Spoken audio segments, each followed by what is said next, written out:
Boa noite a todos. Hoje, no mês de julho, nosso estudo do livro Mundo Maior, com o Ricardo. Sejam todos muito bem-vindos. Ricardo, bem-vindo! Obrigado. Vamos para mais um encontro. Boa noite a todos. Bom, gente, vamos começar então para a gente ficar ambientado. Vamos pedir ao Matheus para fazer a nossa prece inicial. Matheus, você pode fazer para a gente? Claro, posso sim. Vamos fechar nossos olhos. Pai de infinita bondade e misericórdia, espiritualidade amiga, agradecidos estamos por mais um encontro aqui, mais um encontro nesse mês, que possamos estar abertos para o conhecimento, para as reflexões, nesse livro que nos proporciona muitos ensinamentos no mundo espiritual, para que cada vez mais estejamos mais fortalecidos em nossa fé, em nosso processo de reforma íntima. Que a espiritualidade amiga possa inspirar o Ricardo e que o abençoe nesse momento para que possa fazer suas reflexões passando aquilo que André Luiz foi, através das suas próprias observações, nos proporcionou cada um dos conhecimentos aqui. Que Deus nos abençoe e nos guie. Que assim seja. Graças a Deus. Graças a Deus. Graças a Deus. Obrigado, Matheus. Ricardo. Vamos nós. Tem mais duas pessoas, né? Eliane, boa noite. A Carla também acho que está aqui também. Mônica está entrando aí. Beleza. Gente, boa noite. Com muita alegria que nós estamos aqui para mais um encontro, sempre na última terça do mês. Né? A próxima já tem data já carimbada, dia 27 de agosto. E hoje vamos estudar mais 2 capítulos do livro No Mundo Maior. Sendo que, talvez o coração do estudo de hoje seja o título chamado Mediunidade. Né? André Luiz, o capítulo 9, ele é todo dedicado à questão mediúnica. Todo. Inclusive tem um caso prático para ser estudado, para ser analisado. Né? E o capítulo 10 fala da dolorosa perda, que a gente vai estudar na sequência. Mas o coração, o centro, o tema central do estudo de hoje fala de mediunidade. É importante a gente falar de mediunidade. Muitas pessoas ainda têm dúvida, e é o tipo de estudo que é continuado. O que eu chamo de estudo continuado? Principalmente para quem trabalha em reunião mediúnica. A gente não devemos perder de vista esse tipo de assunto. Vamos falar muito sobre isso aqui no nosso roteiro. Mas é importante a gente frisar aqui o seguinte, nós vamos dar aqui uma visão geral de mediunidade e comentar, pincelar, todos os pontos são importantes do capítulo, todos. O André Luiz fala de muita coisa importante, Calderaro também, mas não dá para a gente tratar tudo, né? Então, tentei tirar, sugar ao máximo, pelo menos, os principais pontos, os principais alertas que tanto o Calderaro diz, né? Quanto André Luiz também aponta. Mas é importante a gente frisar o seguinte, esse tipo de assunto, toda casa, né, tem no seu corpo de estudos, né, o GRESG aqui tem o EJA Online, né? E tem também outros cursos também. E nos quais contempla também um assunto mediunidade. Está lá bonitinho, né? Inclusive está no rascunho ainda o seminário que vai ter sobre mediunidade também. Então, hoje nós vamos tratar, sim, de algumas questões. Se vocês tiverem dúvida, podem perguntar, podem questionar, não tem problema algum, mesmo se for uma dúvida básica. Pode ser questionado, tá? Mas lembrando que é importante, né, nós, tendo a oportunidade de fazermos um curso sobre esse assunto fora do ambiente André Luiz, é extremamente válido para quem tiver interesse, né, obviamente, né? Para quem quiser estudar a doutrina, principalmente, que é super importante. Então, vamos nós. Antes de mais nada, fazer uma pergunta aqui para todo mundo. Quem quiser responder, pode levantar a mãozinha. Né? O que é mediunidade? Não, tudo, um de cada vez, calma. Não. Vai lá, Maria. O que é mediunidade? Quem arrisca? Vamos simplificar. O que é Uma médium? sensibilidade maior com uma comunicação com os espíritos superiores, com uma sensibilidade. E por que não pode ser também com os espíritos inferiores? Também, sim, com certeza. Para a gente pensar, tá? Alguém levantou Mediunidade a é mão uma aí. coisa Quem não que... sei. Ah, foi a Carla. Quem?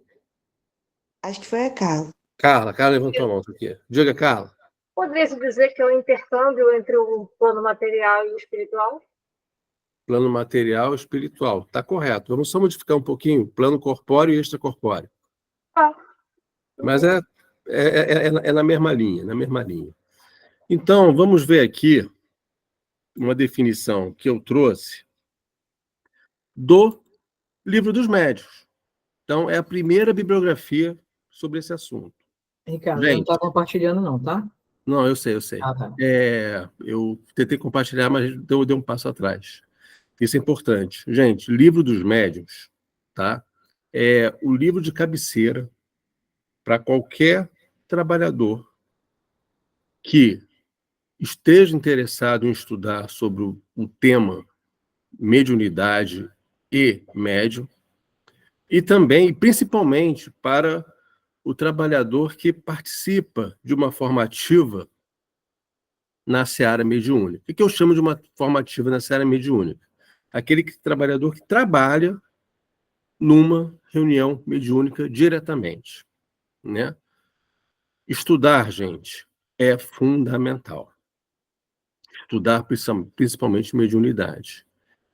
No movimento espírita, na doutrina espírita, é considerado inadmissível um trabalhador de uma casa, seja qual for, que não estude sobre mediunidade e que participe de reuniões mediúnicas.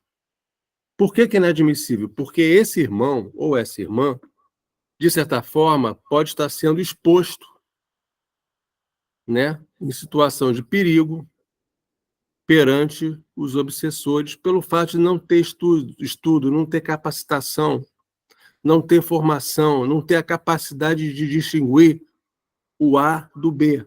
Ou seja, não ter a capacidade de distinguir o teor de uma comunicação. Então é importante a gente dar esse passo inicial. E o passo inicial é dado de que forma?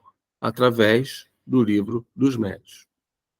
Antes dele, claro, o Livro dos Espíritos, na segunda parte. Lá fala sobre o mundo espírita, o mundo dos espíritos. E, na sequência dessa segunda parte do Livro dos Espíritos, aí sim, o Livro dos Médiuns, que é o livro de cabeceira de nós, médios. Não podemos falar nós, porque todos nós somos médios. Né? Uns em menor potencial, outros em maior potencial. Né? Vamos trazer aqui a definição.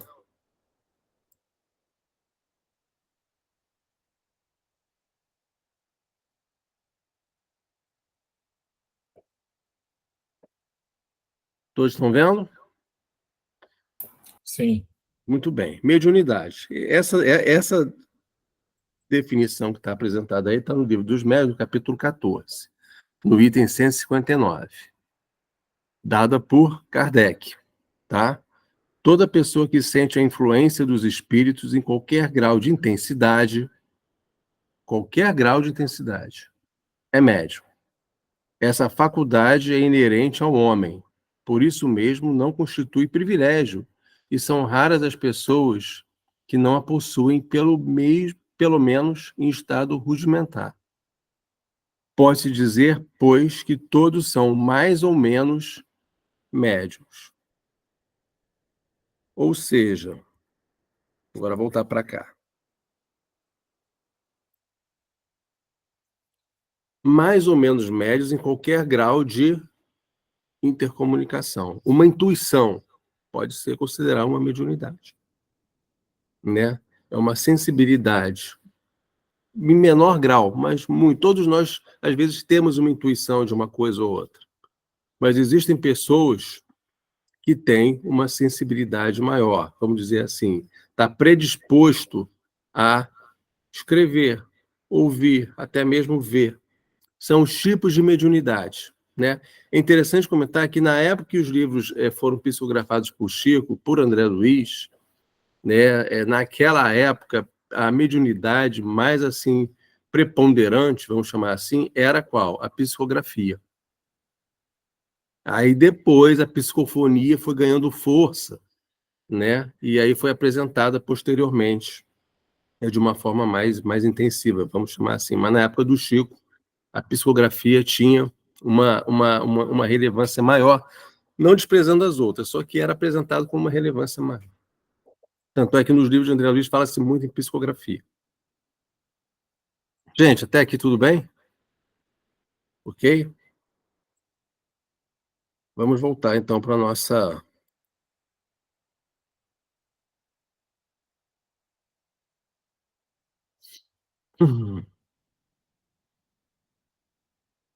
Espera aí.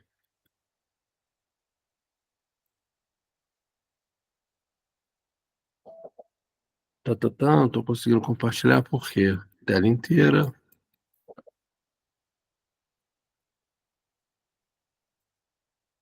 Deu BO aqui, ó. Deixa eu ver aqui.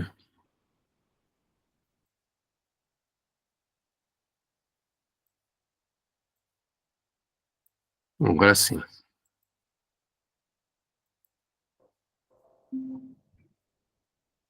Foi, Ricardo. Então, como que o negócio funciona, assim, de uma forma didática, né? Para quem não conhece, né? Para quem está entrando aqui pela primeira vez, né? Que está tendo o primeiro contato agora, né? Isso aqui é uma simulação de uma reunião mediúnica, né? Estão sentados aqui os médiuns e observem que atrás desse médium aqui especificamente que está sentado na cabeceira existem 3 irmãos espirituais, né? E esses 3 irmãos espirituais, eles vão entrar em sintonia com aquele médium pelo qual eles possuem uma certa afinidade.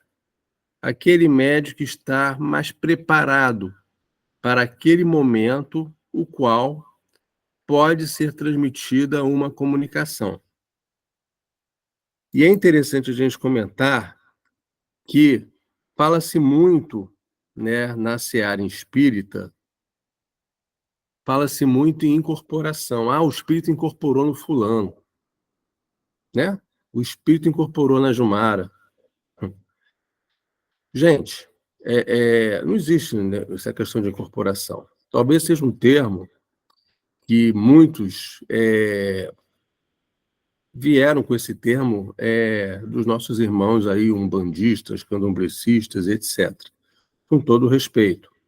Mas quando a gente fala em doutrina espírita, nós podemos utilizar como nomenclatura que a Jumara, por exemplo, só um exemplo, tá, gente? Jumara deu passividade para o espírito X.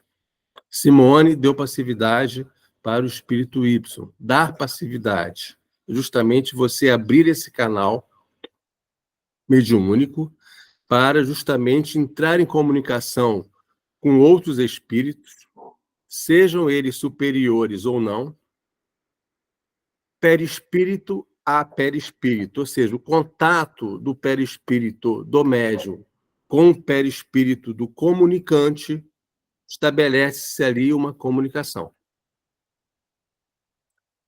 Portanto, o único espírito que incorpora é o nosso no nosso corpo.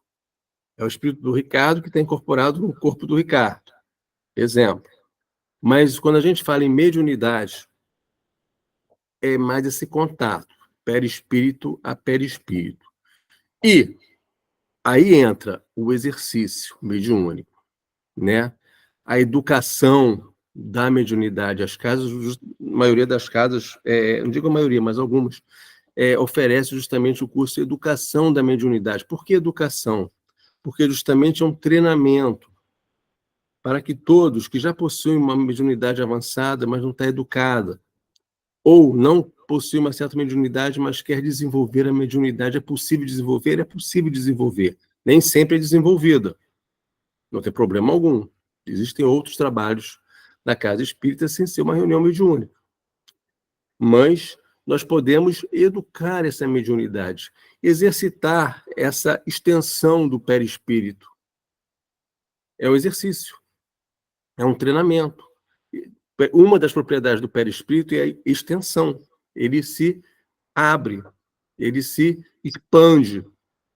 E nessa expansão, nesse exercício de expansão, ele entra em contato com outros espíritos.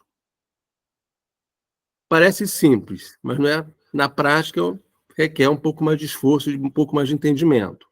Mas, assim, de uma forma didática, é mais ou menos isso que acontece.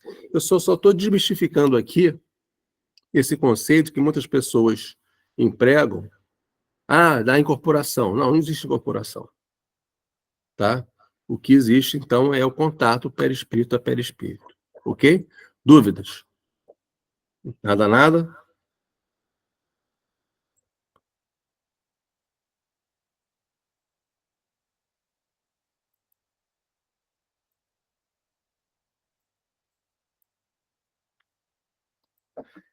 Aqui tem também, de novo, o Livro dos Médiuns, capítulo 19, para vocês verem a importância de estudarmos o Livro dos Médiuns, né?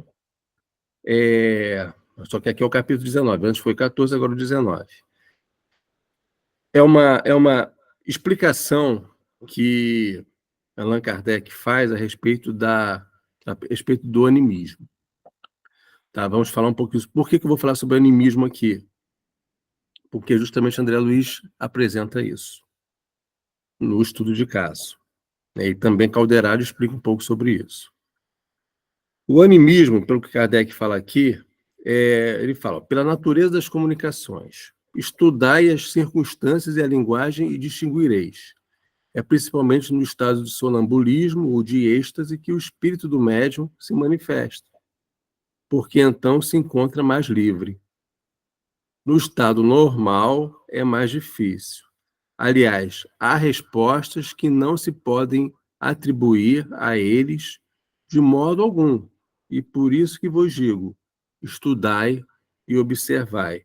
E a questão anímica, ela pode ser melhor compreendida por Martins Peralva, nesse livro Estudando a Mediunidade, que ele apresenta dessa forma: animismo é o fenômeno pelo qual a pessoa traz do passado os próprios sentimentos, de onde recolhe as impressões de que se vê possuída. Então, vou voltar para cá agora. Cadê vocês? Pronto, aqui, para a apresentação. Mediunidade, vocês já falaram, é o contato, é a comunicação mediúnica, que se dá com espíritos superiores ou inferiores. Animismo não tem comunicação, não é comunicação mediúnica. O animismo são características impressas do médium. Às vezes são lembranças, como foram colocadas aqui nesses slides, lembranças que o médium traz do passado, vivências dele do passado que, na hora da reunião, se manifesta, fica em estado latente. Ou até mesmo pode ser do próprio médium em si, na hora também da comunicação mediúnica. Não existe uma comunicação, existe uma manifestação, que não é uma comunicação, uma manifestação do médium em função de lembranças que ele pode estar trazendo, ou do passado, passado que eu digo, de outras existências, ou até mesmo da atual existência. Isso se manifesta de alguma forma. Então, por isso que muitas pessoas, hoje em dia, a questão anímica, ela é, de certa forma, taxada como certo, vamos chamar assim, preconceito, digamos assim. Ela é rotulada, porque, às vezes, ocorre a comunicação.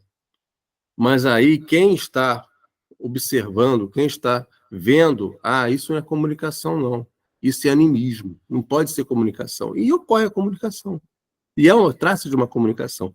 Como ocorre também o inverso, né? Então, a gente precisa, por isso a importância, por isso que no primeiro slide, Kardec coloca, estudai e observai. estudar e observar. Então, de novo, a gente está fazendo aqui, de novo, mais uma vez, batendo na mesma tecla, propositalmente. Estudar. A prática mediúnica requer estudo. Certa vez eu participei de um seminário com Marcelo Shoa, na época que ele morava aqui no Rio de Janeiro, agora está morando em São Paulo. Marcelo Shoa fez um seminário sobre mediunidade. E foi presencial, né, porque não tinha ainda a pandemia, não tinha essa questão, essas facilidades desses encontros online, enfim. E ele falou justamente isso. Ele participou, ele bateu muito na tecla do estudo e também do cuidado do médium. Cuidado em que sentido? De justamente ele cumprir algumas regrinhas, que a gente vai falar daqui a pouquinho. Tipo, uma delas, disciplina, que não é rigorosidade, é disciplina. Ser disciplinador. Pontual. Às vezes, para uma reunião mediúnica, requer um certo preparo, né?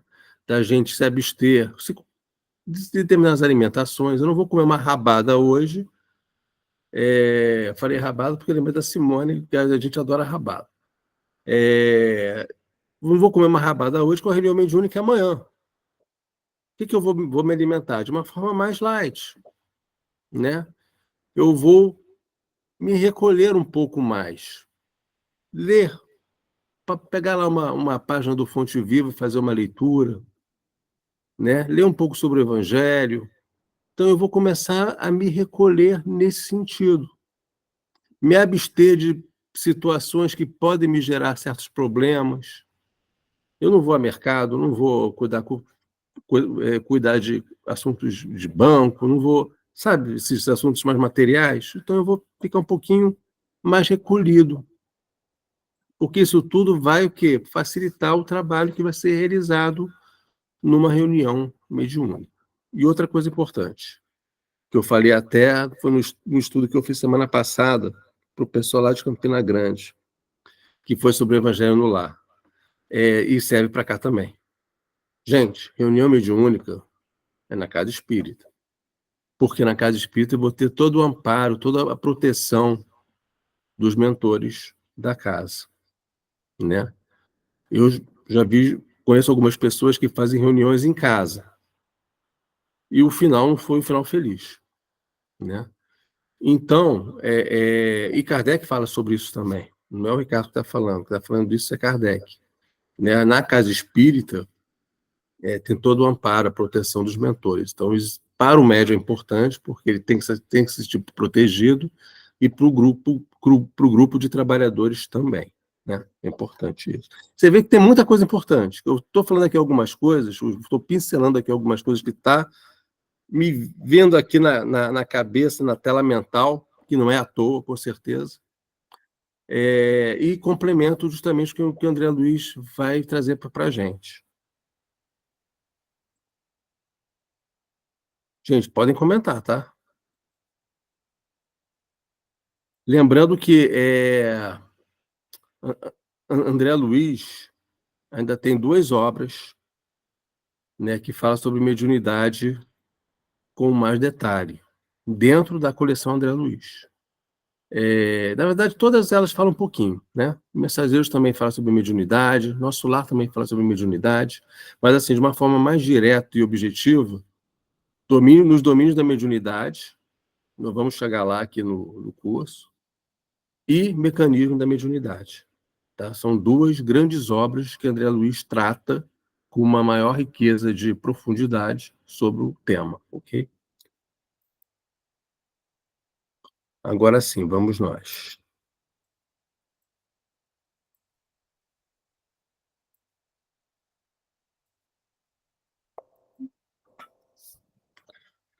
E aí começa, né? André Luiz tem algumas dúvidas sobre mediunidade. Aí, quando eu li essa frase, eu fiquei pensando, se André Luiz tem algumas dúvidas sobre mediunidade, imagina a gente, né? Quantas dúvidas a gente não tem? Faz parte, ter dúvida é normal, ter dúvida é sadio, né? Extremamente oportuno nós termos dúvida. E aí ele fala aqui da questão do animismo. Ricardo, só um instantinho. Pode botar no módulo apresentação? Não, esqueci aqui. Ele fica muito pequeno às vezes para ver. Obrigado, Ricardo. Tá Eu ótimo, esqueci, perfeito. Não, eu tá esqueci ótimo, desse detalhe. tá ótimo. Aí ele comenta aqui que a tese animista é respeitável. Olha só a visão. Muitos consideram o animismo um certo preconceito, né? Ah, isso aqui não é passividade, isso aqui é coisa do médico. As pessoas têm esse pensamento. André Luiz já vem com uma outra abordagem. Não, é respeitável. Percebe a diferença?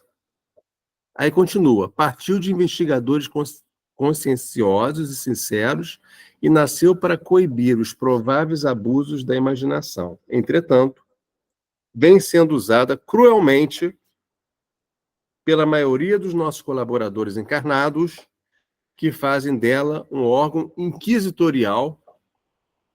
Eu gostei desse termo que André Luiz coloca, inquisitorial. Na verdade, não foi nem André Luiz. Quem coloca isso foi Calderaro, explicando André Luiz. Fazem dela um órgão inquisitorial quando deveriam aproveitá-la como elemento educativo na ação fraterna. Elemento educativo na ação fraterna. E ele continua: a mediunidade tem sua evolução, seu campo e sua rota. E tem 3 pontos importantes: educação da mediunidade, estudo da mediunidade e disciplina do médium, que nós já falamos muito sobre esses 3 pontos aqui inicialmente. A educação da mediunidade, o estudo e a disciplina. Esses 3 elementos, pessoal, eles andam juntos. Eles andam juntos. O estudo, a educação e a disciplina. Não existe estudo sem educação e disciplina. Não existe disciplina sem estudo e sem educação. Então, é um tríplice aspecto da mediunidade, vamos chamar assim. Não tem aquele tríplice aspecto da doutrina espírita? Pois é, aqui tem um tríplice aspecto da mediunidade. Estudo, educação e disciplina. E outra coisa muito importante, porque muitas pessoas... certa vez eu atendi uma pessoa para fazer inscrição num curso. Estava lá no SEAC ainda. Eu quero vir aqui fazer inscrição no curso porque eu quero trabalhar numa reunião mediúnica. Aí o coordenador falou: opa, peraí, meu amigo, não é assim não. Não funciona dessa forma, não. Primeiro você vai estudar a doutrina. Você vai participar do ES. São 3 anos de curso. Você vai participar do ES. Vai compreender a doutrina. E aí a gente vai conversando, a gente vai observando algumas coisas. Caso você seja realmente um trabalhador potencial para trabalhar numa reunião mediúnica, um trabalho sério, não é para ter estrelinha no peito, opa, sou médium. Não, a proposta não é essa. A proposta é justamente qual? Eu vou me colocar a serviço. Eu vou me colocar a serviço para que espíritos, vamos chamar assim, inferiores, que de repente nem sejam espíritos inferiores, mas vamos colocar espíritos inferiores sejam esclarecidos, sejam encaminhados por outros irmãos desencarnados às colônias espirituais, aos hospitais, para serem tratados, serem esclarecidos. Essa é a finalidade de uma reunião mediúnica. Existe uma outra finalidade, que são as mensagens que são trazidas pelos mentores da casa, né? Mensagens de conforto à humanidade e por aí vai. Mensagens orientativas também, dando orientação até para aquele grupo mediúnico, para os dirigentes da casa. Então, tem essa outra vertente, vamos chamar assim. Como também tem, talvez seja a principal, inclusive, de acolher irmãos desencarnados que estão em sofrimento. Estão em sofrimento não é de ontem, não, desde muito tempo. Que nem sabe que desencarnaram. Não tem conhecimento que desencarnaram. E aí, na reunião mediúnica, tem existe um dos trabalhadores de uma reunião de mediúnica que se chama esclarecedor. Né? Uns chamam de esclarecedor, outros chamam de doutrinador, mas o termo mais apropriado que vem sendo usado é o esclarecedor, que tem justamente essa finalidade de esclarecer, de acolher esse espírito que está se comunicando através do médium, para que ele possa ser o quê? Orientado, para que ele possa ser conduzido, né? Ser mostrado para ele, oh, meu irmão, você desencarnou há 2000 anos, há 200 anos, há 100 anos. Aí, conversa vai, conversa vem, a ficha cai. E aí, os espíritos superiores, os mentores que estão acompanhando a reunião mediúnica, eles acolhem, melhor dizendo, esse irmão que desencarnado para ser conduzido a hospitais, esferas, a esfera do plano espiritual, vamos chamar assim, mais condizentes, né? De uma forma grosseira, sem entrar muito em detalhe, vou deixar mais na frente para o Celso entrar em detalhe aqui no André Luiz Jazê, quando ele falar sobre um dos domínios da mediunidade, mas, assim, de uma forma bem grosseira, é mais ou menos isso que acontece. Tem um outro livrinho bem interessante, se não me engano, é do Hermílio Miranda, Diálogo com as Sombras. Se não me engano, é do Hermílio Miranda. Se não me falha a memória, posso até confirmar depois. Que é um livro específico para quem trabalha como esclarecedor da reunião mediúnica, né? É um livro bem específico que dá as dicas, né? Para quem trabalha como esclarecedor. É bem legal. Vamos voltar. Gente, não tem nenhuma mãozinha levantada não, né?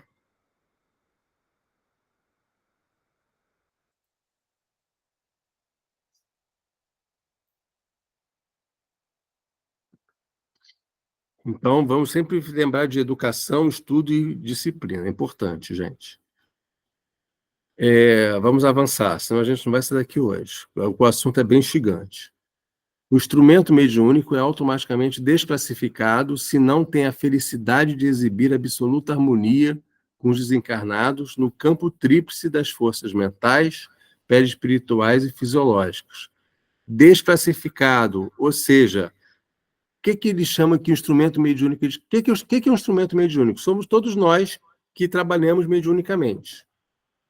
Somos denominados instrumentos mediúnicos. Como assim desclassificados? E a mediunidade pode ser retirada. O médium pode ser envolvido, se ele não cumprir com aqueles 3 elementos, principalmente com o quesito disciplina, se ele não cumprir com aqueles 3 elementos que nós falamos anteriormente, né? Estudo, disciplina e... Como é que deu branco no outro? Educação. Mas principalmente quando a gente fala de disciplina, de colocação dele fora reunião mediúnica, na colocação dele como médium, fora, inclusive, da casa espírita. Então, pode ser desclassificado. A mediunidade é tirada, ele é isolado numa reunião mediúnica. Eu já vi isso acontecer uma vez. Né? Eu já vi isso acontecer uma vez. Porque teve... Não vou dar nome aos bois, obviamente, mas o caso é interessante como estudo. Né? Um irmão resolveu fazer uma reunião mediúnica dentro de uma residência. Fez algumas. Aí, num determinado momento, eu fui convidado para assistir uma reunião dessa. Aí lá foi o Ricardo lá. Para quê? Alguma coisa estava errada. Tinha características mediúnicas, mas também nós observávamos características de animismo, ou seja, do médium, ações do médium. E aí eu estava conversando com uma pessoa, que inclusive era dirigente de uma casa espírita, vamos, traz a reunião para cá. Porque a dona da casa estava se sentindo incomodada, inclusive, com isso. Traz a reunião para cá, aqui a gente vai resolver. Foi feito isso. A reunião foi feita uma vez só na casa espírita, para nunca mais, porque naquela reunião o médium foi isolado. Ou seja, naquela reunião, como o André Luiz está colocando aqui, o instrumento mediúnico foi desclassificado. E no final, tanto o dirigente quanto o então médium conversaram, enfim, ele foi esclarecido, orientado, esse tipo de coisa. Então, para vocês perceberem a a importância disso, né?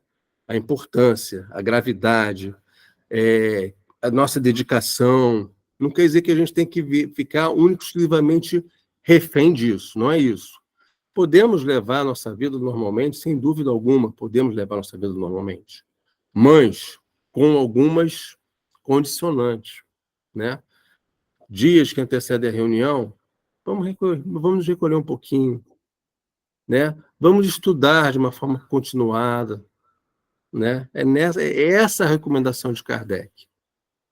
Não é vou sair de tudo, vou levar uma vida depravada aí fora, não é isso. E aí eu cai nesse ponto que André Luiz comenta. Diga, cara. Opa, Oi. Carla? Ou ela caiu? Ela fechou o áudio. tá me ouvindo agora? Agora sim. Ah, tá. Desculpa. Eu vou fazer uma colocação e vou fazer 2 perguntas. Vou perguntar logo, senão daqui a pouco vai ter um monte de pergunta para fazer. Então, essa questão que o Calderaro coloca nesse capítulo acontece muito nos dias atuais. Eu vi isso numa casa espírita, e tanto na psicografia quanto na psicofonia, né, o médium tinha até que determinado médium da casa, na psicografia, psicografou uma vez, eu esqueci o nome do espírito agora, mas ele se intitula Irmão X. Talvez alguém conheça, saiba quem é. Humberto de E Campos. isso. E a pessoa teve que esconder isso, porque ia ser taxada de animismo pelos dirigentes. E na psicofonia, a mesma pessoa passou tanto mal para não dar passividade para o espírito, porque determinado membro da casa achava que a pessoa não era médium. E aí, né, depois a pessoa começou a dar passividade, a pessoa caiu em si lá não. Mas, enfim, isso é só uma colocação minha relativa a esse capítulo que ele fala aí, em Calderaro. A minha pergunta são 2. Uma, eu não sei se é pertinente para esse tema. Se não for, não precisa responder, tá? Que é a seguinte pergunta. Que é a seguinte pergunta. É possível uma pessoa estar encarnada e já está fazendo um planejamento reencarnatório para uma próxima encarnação? Essa é uma pergunta. E a segunda pergunta como que essas casas espíritas falam tanto que é animismo, se as pessoas, quando vão dar passividade, ou até mesmo quando vão participar de uma psicografia, fica, muitas das vezes, uma certa energia circulando pelo corpo, o médium sente. Como pode ser isso taxado como animismo? É meio louco isso, né? Para a minha cabeça entender. Eu queria uma explicação sobre isso. Eu vou tentar responder as 2 perguntas, tá? Não de uma forma alongada, até porque eu estou vendo aqui agora, são 9h10. Mas vamos lá. A primeira pergunta é a pessoa encarnada já começar a fazer o planejamento reencarnatório? Não. Normalmente o planejamento reencarnatório ocorre no plano espiritual, no momento que antecede uma reencarnação futura. O encarnado tem que cuidar das suas escolhas, tem que cuidar do seu livre-arbítrio, porque as suas escolhas e o seu livre-arbítrio, isso sim pode definir provas ou expiações numa encarnação futura, tá? E a segunda pergunta, qual foi? Desculpa, fugiu. A segunda foi que os médiuns em si, tanto psicofonia como psicografia, eles ficam com uma energia no corpo. Eles percebem isso, né? Como pode ser taxado isso de animismo, né? Pelos dirigentes da casa, né? Isso é confuso para mim. Eu não consigo aceitar e entender isso. Mas pode ser taxado. Como o próprio André Luiz coloca, de uma forma inquisitória, né? Questionada, pode ocorrer. Por isso que a questão que até, de certa forma, as casas utilizam esse método para não acontecer isso, que é o qual? A pessoa estuda a doutrina, faz um estudo sobre a doutrina, sem dar passividade, não é isso, é estudar a doutrina, estudar o Pentateuco. Estudou? Beleza. Vai ter um grupo de reunião mediúnica na casa, que ocorre nos dias tais, tais e tais. Vai abrir vaga. Acabou o curso? ou está prestes a terminar o curso, quem são quais pessoas que poderiam fazer parte desse grupo? Não é qualquer pessoa, obviamente, mas pessoas que já se predispõem a uma mediunidade um pouco mais ostensiva. O que eu chamo de mediunidade um pouco mais ostensiva? Pessoas que começam a perceber mais o contato com irmãos espirituais. Eu sempre tive isso, Ricardo. Eu sempre vi, eu sempre ouvi alguma coisa, eu sempre tinha uma intuição muito forte, fazendo o curso. Porque às vezes a pessoa faz o curso, não quer dizer que ela vai trabalhar em reunião mediúnica. Vai trabalhar em qualquer outra coisa, menos em reunião mediúnica. Mas tem algumas, sim, podem trabalhar. Então vai ser na reunião mediúnica. Então eu não vou dar passividade fora da reunião mediúnica. Embora tenha algumas casas que dão passividade fora da reunião mediúnica. Mas é na reunião mediúnica que tem toda a proteção maior ainda do que acontece na casa espírita, que vão perceber esse tipo de coisa. Então, a pessoa tendo estudo, e, consequentemente, ela vai ter também a disciplina, que o estudo fala da disciplina. No curso preparatório para participar de uma reunião mediúnica, que é um curso que é denominado Educação da Mediunidade, aonde vai ser treinada a educação em si. Vai para a reunião, as chances de ocorrer uma situação animista, vamos chamar assim, são mínimas. Pode ocorrer? Pode. Mas as chances são mínimas. Quando isso vai ocorrer? Quando essa regra que eu falei aqui for furada. Pode ocorrer. Sempre quando receber uma comunicação, a gente precisa prestar muita atenção. Quando eu fiz o curso, me falaram sempre isso. Ricardo, olha quem está assinando a mensagem. Olha o teor da mensagem, se é condizente com o irmão espiritual que está assinando. É condizente? Exemplo. Emmanuel. Tem lá o texto do Emmanuel, aquela orientação que Emmanuel dá. Condiz com Emmanuel? Ah, condiz. Agora, vê a mensagem. É um texto, como é que eu vou dizer? Um vocabulário vulgar. Tem a ver com Emmanuel? Nunca. Ah, mas é Emmanuel que está assinando. O Espírito pode ter dado o nome de Emmanuel. Então, são cuidados que a gente tem que ter. Né? Mas isso tudo é treinamento. Não tem jeito. Só uma questãozinha para fechar o entendimento na minha cabeça aqui. Então, o médium que está com animismo, ele também pode sentir as energias que sente quando está dando passividade? Ou não? Difícil. O médium, vamos dizer que está com animismo, mas não digo nem o médium, mas assim, o irmão que aplica o animismo, vamos chamar assim, ele, na verdade, ele traz o quê? Recordações de existências pretéritas ou mesmo da tua existência. E coloca isso de alguma forma. Ele não entra em comunicação com outro irmão espiritual. Não existe uma comunicação com o plano espiritual. Não existe. Animismo é o médium com ele mesmo. É um caso que ele está se resolvendo através de recordações passadas, inclusive recordações que podem existir também da tua existência. Basicamente é isso. Entendeu?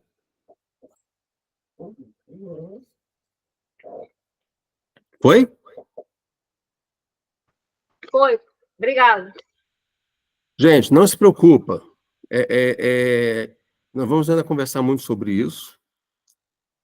E nós que eu digo aqui no André Luiz Jaz, de uma forma geral, que vai ter ainda assunto sobre mediunidade a torto e direito. Então, isso vai voltar, isso vai...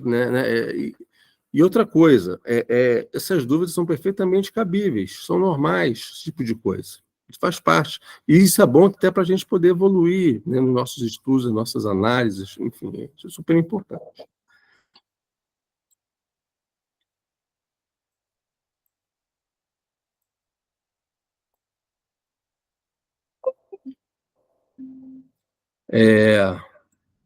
Peraí, aqui foi? Não foi.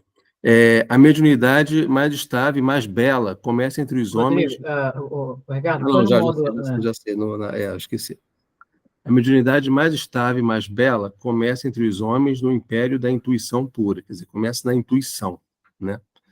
Quer dizer, muita gente, eu recebo, não sou médium ostensivo não, mas eu tenho uma intuição. Então, é um grau de mediunidade, né, mais leve, mas é considerado um grau de mediunidade.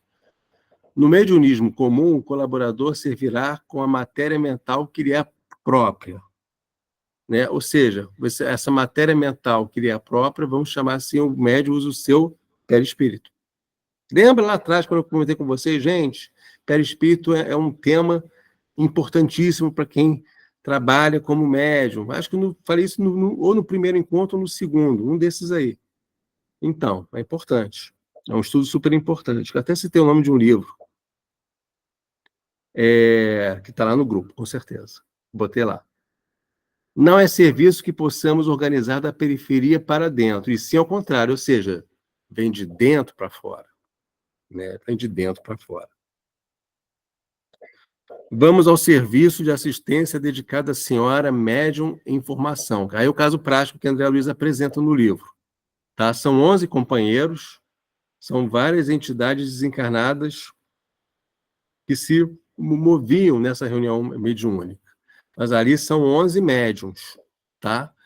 E aí é apresentado o médico, e esse médico comparece na reunião mediúnica, que ele vai, na verdade, dar uma comunicação, né? Que ele foi instruído para dar essa comunicação e, como está aqui, o espírito comunicante era um médico em sua última encarnação e a médium se chamava Eulália. Então, Eulália, dentre esses 11 médiuns que estão sentados na reunião mediúnica, a Eulália é aquela que está mais preparada, é aquela que está mais disciplinada, educada e instruída para poder justamente receber, né? Receber o médico. Mas só que, analisando o grupo mediúnico, Calderaro e André Luiz chegaram a algumas conclusões. Todos estavam concentrados. Mas desses 11, olha só que interessante, 8 médios potenciais para dar passividade. Potenciais. Mas 3 foram descartados. Por que eles foram descartados? Porque cada um deles estava pensando em coisas para fazer depois da reunião. Eu tenho louça para lavar, eu tenho que pegar meu filho na escola, eu tenho que fazer isso, tenho que fazer aquilo, qualquer outro assunto que fugir à reunião. Então, esses 3 estão ali, só de corpo, presente, mas foram descartados pela espiritualidade. Então, dos 11, eles estavam trabalhando com 8, na verdade. E desses 8, Eulália foi escolhida. Eulália tinha um estado mais avançado de receptividade, porém não possuía uma organização psicofísica perfeita, não se ligando ao espírito comunicante com todos os seus centros perispirituais. Lembra, mediunidade é perispírito, é perispírito?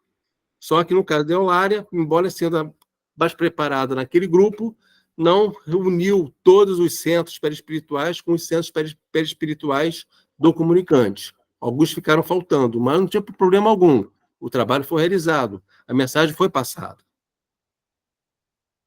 A mão do médium, orientada pelo médico, espírito comunicante, é movida em cooperação com os estímulos psicofísicos da intermediária que começou a escrever em caracteres irregulares. Lá no capítulo 9 tem a mensagem, inclusive, que esse médico passou para a médium, dando mensagem de encorajamento, de iniciativa, de esforço, encorajamento, tem esse teor.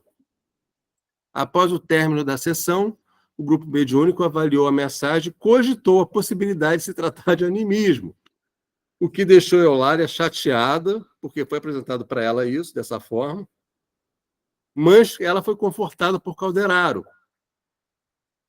e foi se restabelecendo aos poucos. Né? Calderaro, então, ficou muito chateado. Que absurdo, isso não pode acontecer. Esse irmão está, tipo assim, viajando na maionese. Mas foi cogitado. O grupo mediúnico avaliou dessa forma. E não aconteceu dessa forma. Foi, de fato, uma comunicação mediúnica.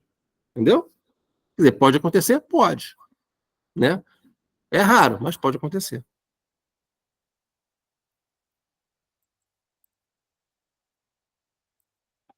Gente, dúvidas? Deu para entender mais ou menos? Entendeu? De novo,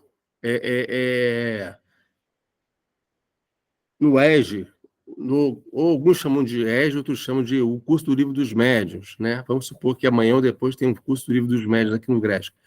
Se tiver, faça. Isso tudo vai ser melhor analisado, vai ser melhor construído, né?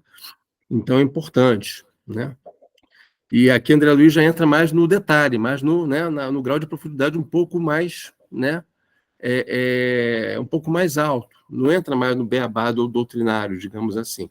Então é normal ter algumas dúvidas aqui nesse escopo desse tipo, mas deu para entender, gente? Deu? Carla, tudo ok aí?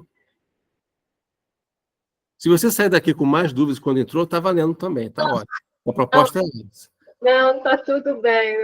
Eu já até fiz esse curso do livro dos médiuns, mas sempre fica alguma coisa na cabeça. Você vai escutando uma coisa ou outra de novo, aí você começa a refletir, aí vem outra pergunta. Eu sou muito questionadora, muito racional, é problemático. Estudo na doutrina espírita, à medida que a gente vai amadurecendo que eu digo, em nível de entendimento, né? A gente vai compreendendo algumas coisas que nós não compreendíamos antes e a gente passa a questionar outras coisas que nós anteriormente havíamos considerado como entendi, está tudo beleza. E não está tudo beleza, não está tudo entendido, porque existem algumas situações que nós, na época, não tínhamos conhecimento. Faz parte, é normal. Agora o capítulo 10.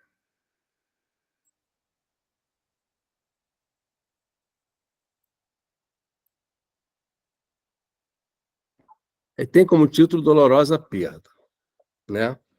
Aí foge um pouco, quer dizer, não totalmente, mas a gente sai um pouquinho dessa questão da mediunidade, não totalmente. Aí Calderaro começa esse capítulo contando uma história, é um caso prático, na verdade, que ele fala o seguinte: dentro da noite defrontamos com um aflito coração materno. Tratava de uma ocorrência na qual figuravam a leviandade e o ódio como elementos perversores. Olha só essas duas palavrinhas, leviandade e o ódio. Vamos gravar essas duas palavras. A irmã, aí no caso uma irmã desencarnada, tá? Que eles possuem contato, essa irmã deixou uma filha na crosta, a qual desenvolveu-se na ignorância do trabalho e da responsabilidade. Ignorância do trabalho e da responsabilidade que eles estão colocando aqui no sentido seguinte: olha, foi educada para não trabalhar, para não ter responsabilidade para nada, que estava tudo bem, nesse sentido. Pertencendo ainda a nobre quadro social, quer dizer, pertencendo a uma família que tinha determinado poder aquisitivo, tinha nome, e além de ter nome, além de ter um certo poder dentro da sociedade da época, ainda tinha esse conceito de que deveria ignorar a questão do trabalho e a questão da responsabilidade. E antigamente é muito isso, né? Principalmente no caso aqui para a mulher. Antigamente eu lembro, tinha aquela famosa frase: a mulher não precisa trabalhar, deixa o trabalho para o homem. Tinha esse conceito. Eu lembro da minha mãe e do meu pai. Meu pai falava isso para minha mãe: não trabalha não, deixa que eu trabalho. Mas ela foi atrás, ela correu, ela furou a regra. E eu vivi isso muito na família da minha mãe também. Né? E no caso aqui, de repente, pode ter, como era mais antigo ainda, né? Pode ter tido alguma coisa nesse sentido também para essa irmã. Aí continua. Sem a madrasta, porque a mãe faleceu, desencarnou, sem a materna assistência no campo carnal, dominou o governante, subornou o criado. Olha só o que ela fez. Dominou o governante, subornou criadas, burlou a vigilância paterna e cercada de facilidades materiais. Então, essa mãe desencarnada, vendo a filha fazer tantas atrocidades, ela recorreu a Calderaro, recorreu a André Luiz: por favor, me ajudem. Olhem lá pela minha filha, porque ela não está batendo bem das ideias, não. Vai lá, ajuda lá, pelo amor de Deus. Foi nesse sentido, nesse espírito. Eu sei que alguém levantou a mão, mas calma que eu vou chegar aí. Não sei quem foi, não, mas deixa eu só fechar aqui. Fui eu. Luta com desespero por desfazer-se do seu filho. Comparsa do pretérito, o qual ela possuía imenso ódio. Ou seja, além dela fazer essas atrocidades todas, ela ainda ficou grávida. E quem era esse espírito? Comparsa do pretérito, o qual ela possuía imenso ódio. Aí tem uma coisa que eu falo muito nas palestras, essa questão de família, né? Eu até brinco até no final. Que, na verdade, a família é um reencontro. Serve para que nós possamos restabelecer o quê? Laços de amor.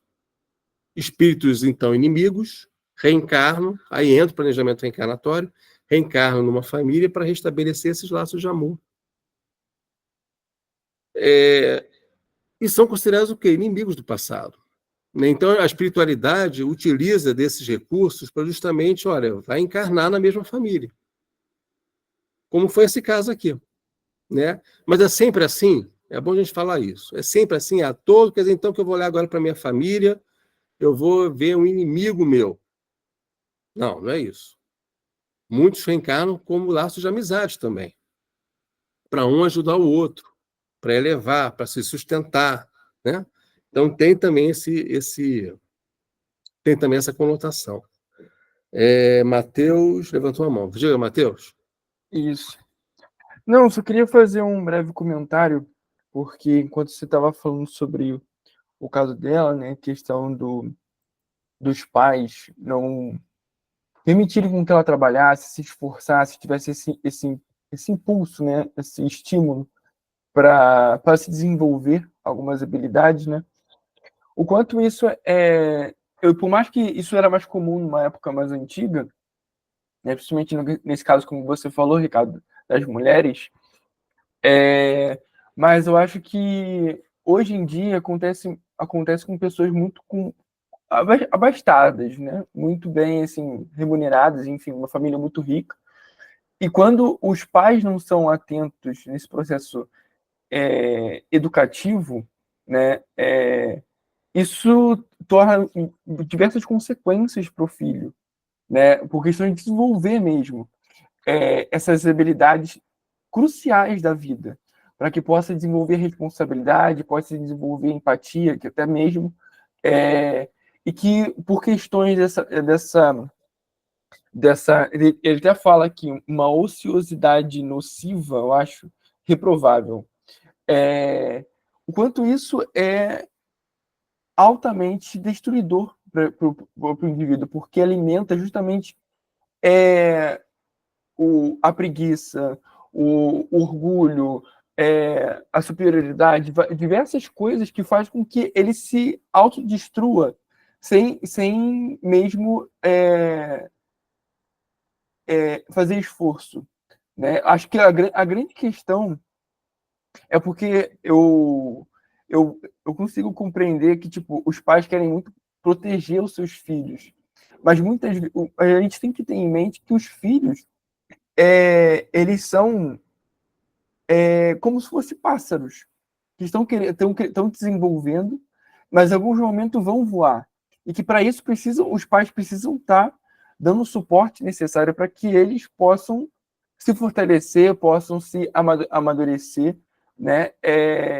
Para poder galgar cada vez mais voos. Né? Acho que quanto mais assim, a superproteção acaba se tornando uma certa agressão do próprio filho. Né? Eu acho que. Uhum.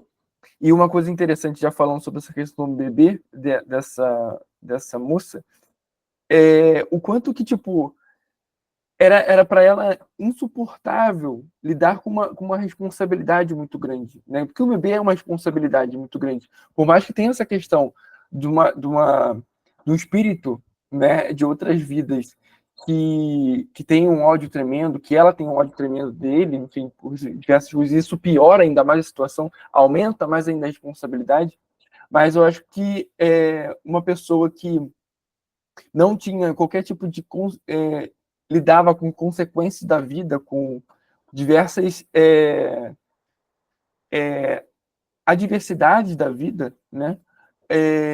Lidar com saber que tá tendo uma responsabilidade de um bebê, isso muitas vezes é algo insuportável, mas é justamente essa dificuldade que faz com que a pessoa consiga se superar, consiga se melhorar, buscar exatamente aquele ponto que faltava para ela. Eu acho Sim. que muitas dores são realmente necessárias para o nosso processo de crescimento. E é justamente essas dores que fazem com que a gente se torne cada vez mais feliz, né? Acho que isso que faz com que a gente, esse processo de amadurecimento da gente, todos nós passamos na nossa vida, todos nós passamos por situações muito difíceis ao longo da nossa vida, em diversas fases da nossa vida. O quanto isso fez com que a gente se tornasse a pessoa que nós somos hoje. Quanto isso foi importante, né? Para que a gente conseguisse galgar, por exemplo, novos degraus da nossa vida que a gente achava que uma outra época não era possível, né? Então, é uma coisa interessante o quanto que, tipo, essa mãe só se cai por si, o que ela fez quando ela realmente desencarnou, né? São provas, né? São provas. E Uhum. provas que servem não só para a mãe, como também para o Com certeza. encarnante, vamos chamar assim, seja qual for a situação. Né? Porque se nós observarmos aqui nesse texto, nesse capítulo, o filho, ele quer reencarnar. Que ele tinha uma noção clara, a gente observa muito no capítulo, que ele tinha uma noção clara, porque, tipo, eu quero reencarnar e eu quero restabelecer o laço de amor com ela. A posição dele foi essa.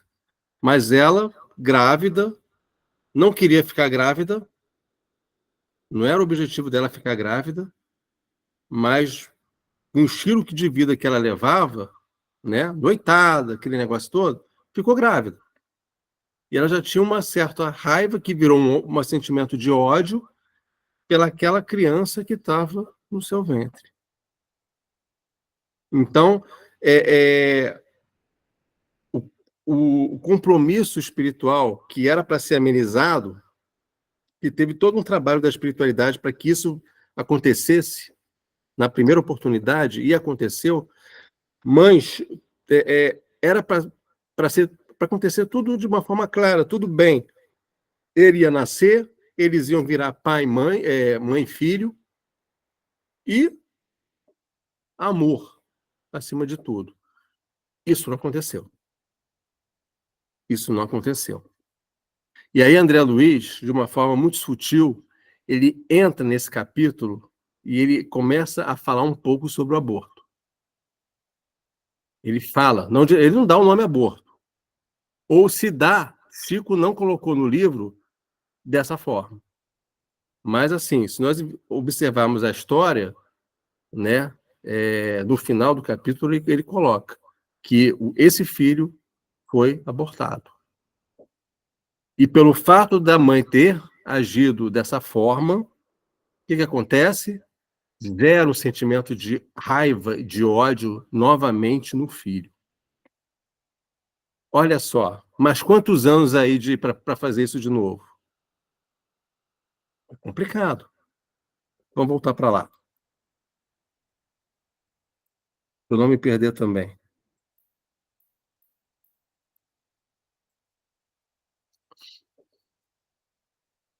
E aí tem essa frase aqui que eu trouxe aqui de Madre Teresa de Calcutá.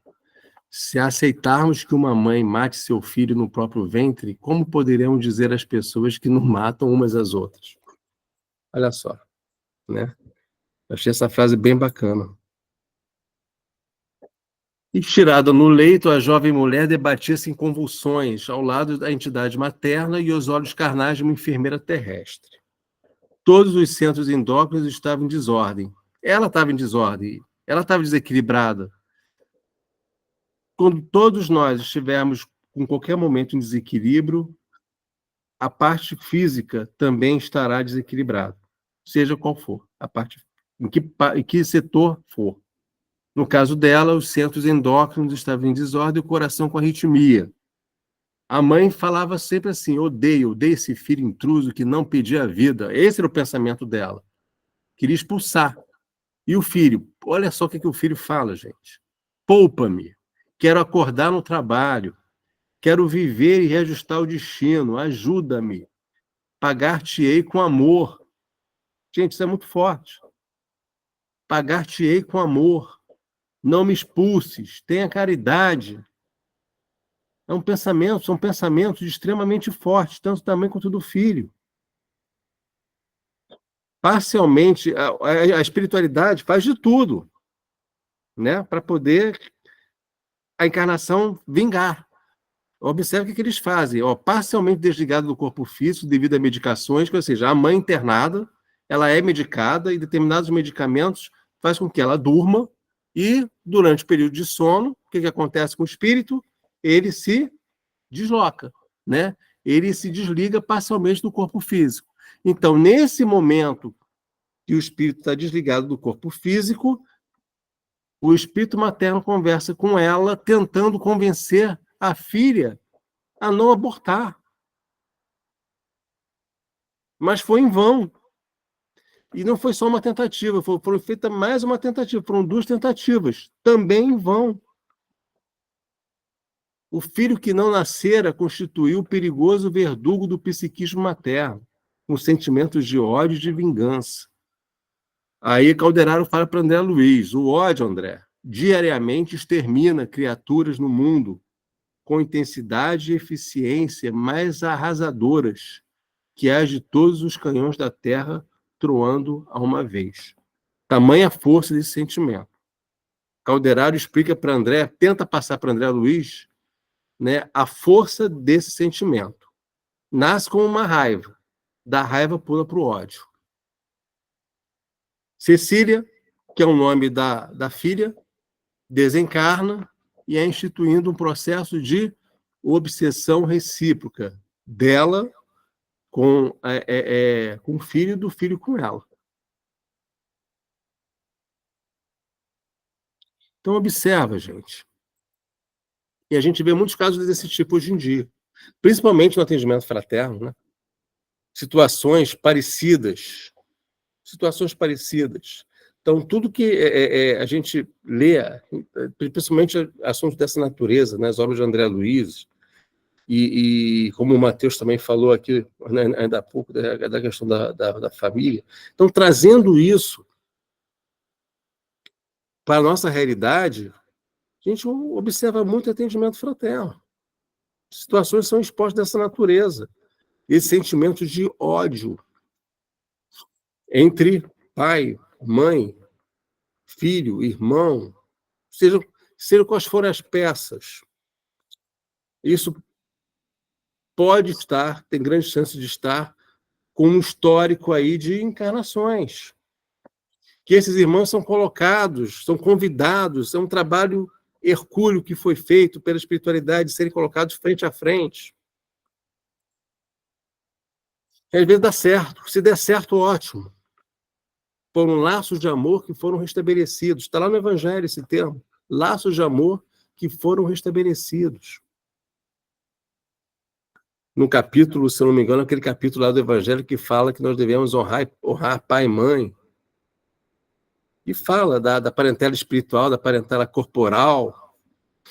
Não sei o número do capítulo agora, não me vem em mente, mas está lá no Evangelho. Que fala esse termo.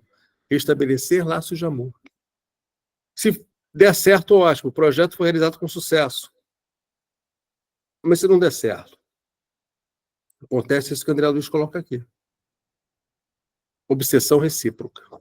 E aí é um novo trabalho a ser feito no plano espiritual, para que eles possam se reaproximar. Lembram do caso, agora está me vendo aqui, que horas são? Faltam 5 minutos. Do caso do... Ai, gente. Segismundo. Vamos lá. Trago aí o nome do livro. Mensageiros, missionários da luz. Missionários da luz. Missionários da luz.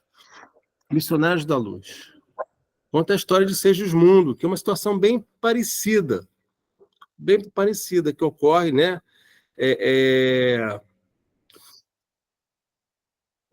Segismundo matou Adelino, para se casar com Raquel. os nomes quando eu tiver a oportunidade de estar em contato um dia com o André Luiz, eu vou perguntar para ele onde que nomes complexos são esses. Se você quiser ter um filho, quiser estar em dúvida qual nome você dá para o seu filho, é só ler o André Luiz Jazé. Adelino, né, Segismundo, mas você vai dar, vou dar o nome do seu nome, vai ser Segismundo. Então, a criatividade né, vai a mil. Então, tem essa história, Segismundo mata Adelino para ficar com Raquel. O que acontece? Quem reencarna como filho? Segismundo. Aliás, isso mesmo. Então, eles reencarnam, como que foi essa reencarnação dele? Foi todo um preparo pela espiritualidade. Quantas vezes eles foram colocados no plano espiritual face a face, até que um pede perdão para o outro. E aí ele é recebido no ventre materno. E ele reencarna como filho do casal. Que na última encarnação, né, ele mesmo matou. Então, a espiritualidade trabalha. Tem muito trabalho que a espiritualidade faz. Por isso que nós devemos sempre, né, orar, pedir, agradecer, né, para que nós possamos sempre suportar as nossas provas e as nossas expiações também, né, para que nós possamos sempre seguir adiante, seguir em frente, né? É importante. Gente, dúvidas? Comentários? Eu tinha um negócio para falar, só que fugiu. Quando eu estava começando sobre mediunidade, fugiu. Eu falei, depois eu falo. Isso que depois eu falo, fugiu de novo e se perdeu. Não é para falar, então. E no último slide, tem a frase, uma das frases para a gente poder pensar um pouco.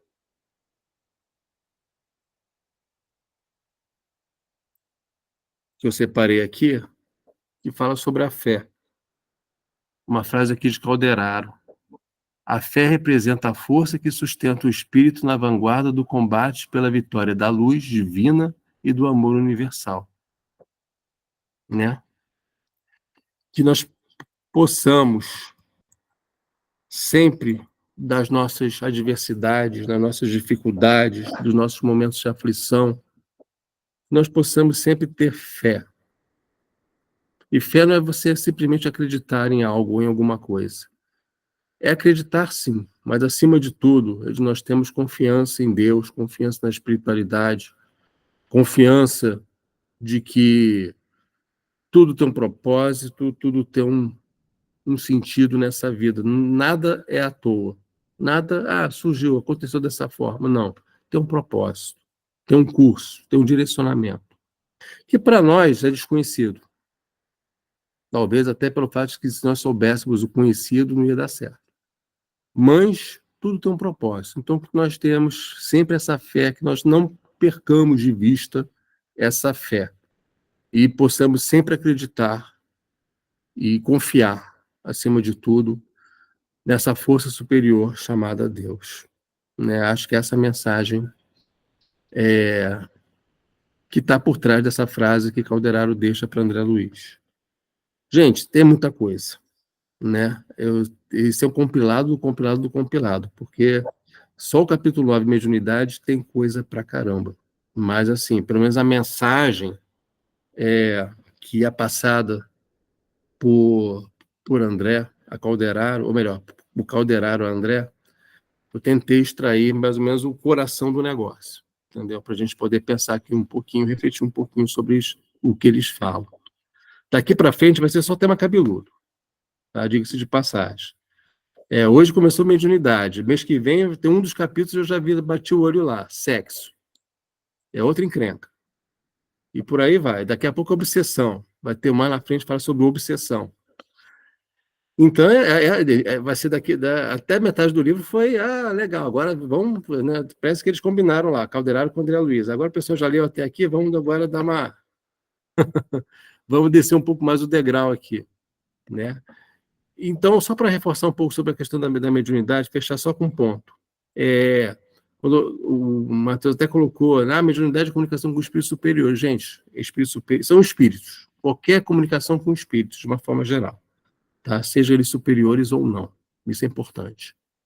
Tá? Então, que nós possamos aí prestar mais atenção. A Simone está organizando, até ela me pediu alguma ajuda também, eu estou devendo a ela esse dever de casa. Semana que vem eu vejo, tá? Deixa passar sábado, eu vejo. A gente tentar organizar ainda para esse ano, né, um seminário ou sobre mediunidade, ou sobre perdão, mas aí vocês verifiquem a melhor forma da gente poder organizar essa tenda para esse ano, para ver se sai seminário presencial aí sobre um desses dois temas, quem sabe sobre mediunidade, né? Para a gente poder conversar um pouquinho mais, pegando um gancho aí no estudo de hoje. Simone, a palavra é tua. Obrigada, Ricardo. Muito obrigada mesmo. Bem, gente, para a gente fechar nessa ambiência aí de reflexão, vamos pedir ao Marco para fazer a nossa prece final? Marco, pode ser? Pode sim, com certeza. Vamos lá. Pai de infinita bondade, toda espiritualidade amiga, queremos agradecer por esse encontro tão especial, com um tema difícil, mas tão importante, que provoca reflexões, que mostra para cada um de nós a importância e a necessidade do estudo, para que possamos nos melhorar, para que possamos nos conectar com aqueles espíritos que nos orientam, com nossos espíritos protetores, com nossos anjos da guarda, que possamos refletir sobre a mensagem trazida pelo nosso querido amigo Ricardo, que possamos buscar a cada dia novos cursos, novas chances, novas oportunidades, para que possamos nos melhorar como seres, como espíritos, entendendo o quanto isso deve ser prioridade na nossa vida, deixando um pouco de lado o foco no material para podermos realmente nos melhorar como seres e não como seres encarnados.